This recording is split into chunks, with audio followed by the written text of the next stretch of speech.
Okay, Art, trying to do a little December update here. What have we been up to? Well, to bring everybody up to speed, we have cleaned off most of the bottom of the boat where the drivetrain used to be. We removed the propeller early on. This is a 16-inch diameter prop. And now that we've made the decision on having a 45 horsepower engine in the front of the thing, we now need to put a different propeller on. Sizing them up, they are looking between 18 and 20-inch propellers. I like the 18 because 20 is just unbelievably large for supposed to be a sailboat. So an 18-inch propeller means we now need to use this real estate wisely for that propeller to be. And we've been playing with these mock-ups of what the stern tube is going to look like. If you remember, the original situation was a strut, and the strut pretty much occupied this area. And when we removed the strut, we realized that they probably, at one point in time, probably had their dinghy painter go into the propeller, and a lot of the holes in this, they were strained, and probably was leaking a little bit. So we're going to fix all of that, and what I'm proposing that we design is an actual stern tube, like a box that we're going to bolt an epoxy onto the bottom of the boat. There'll be a removable cutlass bearing at this end. The shaft is going to have to go up to be an 1.25 inch shaft. All of that stuff. So we've been playing with all these little mock-ups and trying to figure it out.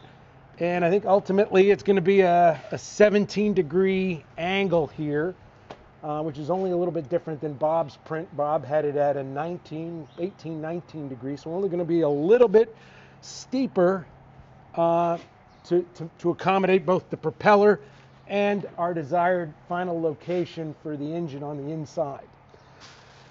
So this part here, we'll document this. Aft, right? Yeah, well, the engine's going to be farther aft, hopefully far enough aft to accomplish a couple of our goals of freeing up space on the interior of the boat. But as you've heard me say before, I want to make sure that I would want to work on this boat, and we're going to build it so that it'll be at least something that the end user will have the ability to fix it himself or have ready access to the engine, not bury it as something that you don't want to think about. So what else we have on the bench? So this is the hull part of it, and I feel pretty good about that design. I've got to refine the angle a little bit and build up a new mock-up and change a few dimensions, but we didn't have that ready for the update. You've seen us carry this engine mock-up around. We've got it out of the boat today because we're starting to make plans for how am I going to support the engine. So underneath each foot of the engine, this is a product called G10, which is amazing. It's all resin and glass. It's manufactured. You can drill and tap this. This is going to be glassed into a stack of Cusa board is going to be under this. We'll epoxy it, and then we'll tape over the whole thing with fiberglass, mat, and roving. And this will all get epoxy to the hull of the boat. One of the best parts about redoing all of this drivetrain is we're going to make sure that when you're in Fiji and you want to change your propeller out for whatever reason, or your shaft out, that the shaft will sneak past this strut. So we're going to off-center it a little bit, and that's also going to buy us some interior volume or space on the inside where we finally position the engine. So it's not going to sit in there perfectly straight. It's going to be off to one side, which is part of Bob's design, and that way we can get the shaft in and out. We won't have to rub up against the skeg for the rudder anymore. So lots to do. All of this is also made possible by the fact that we've found and purchased a 7-degree down angle gearbox, which 7 or 8 degrees, I can't remember what it's exact spec'd out at, but that's going to sit on the back of the engine, and that'll allow the engine's front to lower down and also give us more space, slide the engine a little bit further back. The engine will sit in there level instead of up by the front. So lots of moving parts. Students are back in 2 weeks, and so we'll hopefully have some good progress to show in the next 2 months with putting this engine in. Drivetrains is part of the curriculum this quarter, so I just want to have all of the details figured out so that the drivetrains class just has projects that they can act on while they're working through the classes. So Perfect. have a good Happy New Year. Yeah, I'm going to run up now. I think Andy Stewart from Emerald Marine's up there working on modifying the V-berth. So we've had a couple of good projects. Yeah, great progress for the holiday. For the holiday season here. So let's go check that out. Sounds great. Here of what we got going on. So we are going to move this bulkhead over to here per Bob's drawing. Run this down here, make a step. We're going to preserve this storage right here and make the V-berth really nice. So I'm here with Andy from Emerald Marine Carpentry here in Anacortes, and we're not woodworkers per se, so he's helping us out on figuring out how to make this V-berth a double that I was showing you. Got a laser going here. It's kind of hard to figure out where level is, I guess, on a boat sitting out in the parking lot. But yeah. Well, this way we can find where the openings in the bulkheads are parallel to one another. The laser there. I have adjusted the tripod to pick those out, and then I can find where my new post needs to be so that it's parallel to the openings in the bulkheads. So that's as good a reference as we're going to get, and then it also shows where the baseline is perpendicular to that, so you can see the old cabin sole is just a little bit out. Yeah. But we can make a mark about that and make our new step accordingly.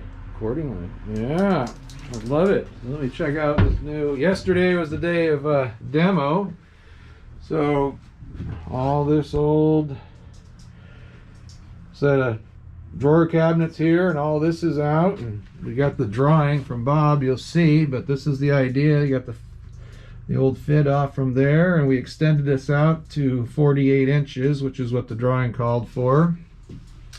And then there's the next step is to get this supported and to have the couple of steps and then redo this entry. So it's going to be super nice to have a true double V-berth. Mock-up. All right. Last time. Yeah, so I went for mock-up here. Andy's got it going on. We're going to have a shorter wall here, closer to Bob's drawing. And there'll be a step here, a little half step up to this level. Got it cut so we can reuse this original fid board here in the side of the bed. So we'll get that cut to length. And we've got our double, the size that Bob spec'd out, for 2. Okay, hard to get on film, but it's really coming together here. Andy's got this all refit. We've got our step right here. We're gonna do a little bit more woodworking here, modified cabinet, be a half step, and then one more step down in here. But it's looking really good. All right, we're also getting close in December to our main fuel tank. There's a lifter. That's not part of the fuel tank. But I was pretty excited after we spent over $13,000 again in December. It's getting to be an expensive project.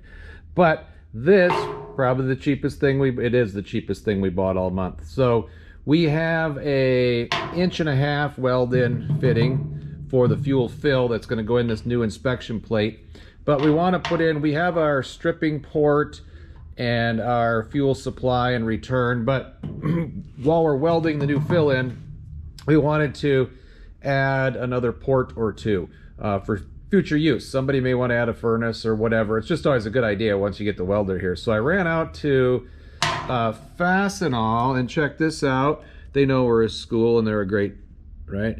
I spent $2.08, well, tax, got to pay the governor, $3.06. So $3. What a deal. That was one of the cheapest things we did all month. So in January, we're going to get the welder to come in and we're going to get this tank finished up. It'll be time to drop her back into the belly of King's Pride. All right, this is our December update. You've seen bits and pieces of everything that's going on. Real quiet around here without students, so yeah, we're ready for them to be back. But there's work to be done. We were trying to put the rudder back on. Mike and Rich and the guys, they're not here today, or I'd have them film this, but And we got this back on the boat. And we're doing it just before we did final fairing and barrier coat. So what was happening was, as they were trying to put that shoe up on there and the rudder back on, it was binding. And we couldn't get the bolts back in the original holes in our gudgeon.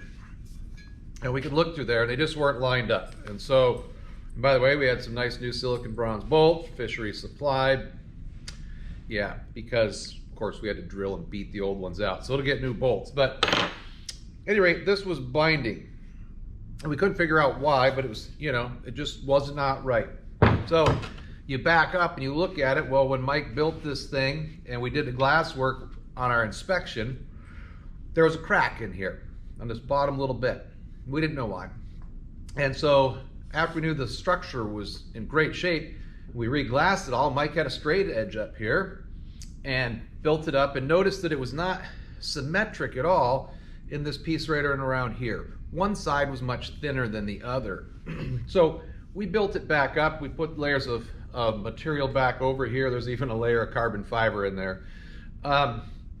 Well, by doing that, what happened was it was binding. There wasn't enough room in here. So we suspect what happened originally was they just ground down a little bit of the glass in order to make it fit from the casting here on the gudgeon. We did not want to take and destroy our work where we just reinforced this and made it stronger and hopefully better than it was.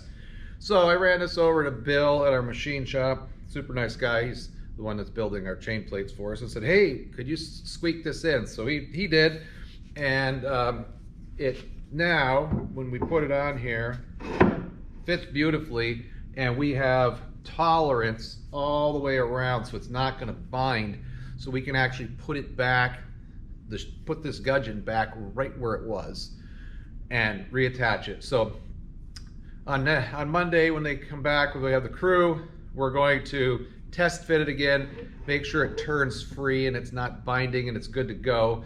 And then we'll finish a tiny bit of fairing. It's almost done and it's going to get barrier coat. Big shout out to Dorima and Pettit. They're taking care of us. They always been great sponsors of what we do here at Marine Tech. So how cool is that going to be to actually get this barrier coat put back on and say we got something done on the project? So anyways, thanks for watching. See you next month.